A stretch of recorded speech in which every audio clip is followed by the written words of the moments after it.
It is the leading cause of long-term disability, and it's the third leading cause of death in the U.S. And it's not a heart attack or another emergency. We are talking about stroke. And here's the catch. While stroke can be devastating and even deadly, most strokes are preventable. Being able to recognize the symptoms of stroke and knowing your own personal risk can really mean the difference between life and death. Dr. Archit Bhatt is a vascular neurologist and the director of Spectrum Health's primary stroke centers at Blodgett and Butterworth Hospitals. We want to welcome you today. Such important information because, you know, it floors me. This is preventable. So this is saying if you start noticing some of the signs, you have to listen to that. Let's start by talking about what some of them are. Yeah, so stroke is basically blockage of an artery in the brain. Okay. Okay.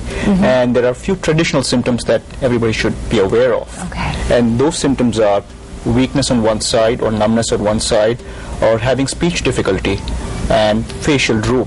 These are the traditional symptoms. But there are differences in symptoms between men and women. Which is really important because some of those symptoms you may sort of blame on some other problem going on and not necessarily think that I'm having a stroke. That's exactly right.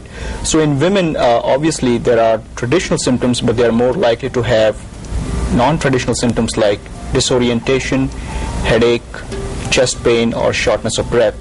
And it might delay care, or it might lead to misdiagnosis in the emergency department also. Okay, That's interesting. Now, do you ever hear from women, because that's what we can relate to, that they say, oh, I just thought I was tired, or I just thought that maybe, you know, I'm taking care of my kids, I'm taking care of my family, I'm working, doing other things.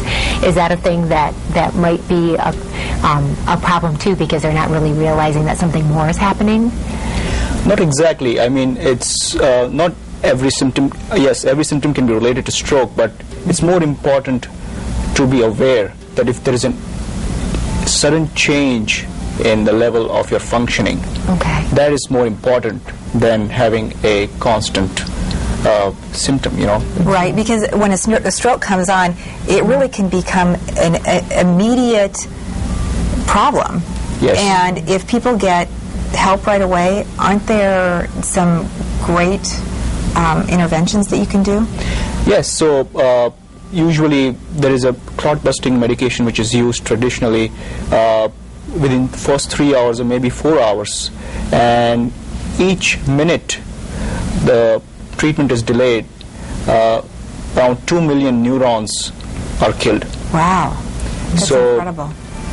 So women should be aware of the non-traditional symptoms and try to seek help as soon as possible. Right, because that may severely impact. You know, you are having a web chat today. Why don't you tell us a little bit about that? Web chat is just to improve the awareness among our community. Because stroke is the third leading cause of disability. If you look at Hispanic women, it's the leading cause of death. Wow. It's really, really important for people to know that symptoms, how to control the risk factors, and that treatments available if somebody's having stroke symptoms. So if somebody is interested in participating in the web chat, they can join in that web chat free of charge, whether they're associated with your practice or not.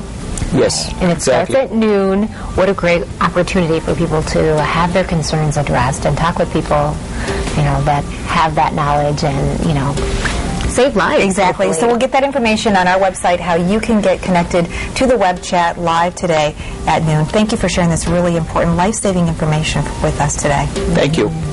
We'll be right back. This is 8 West.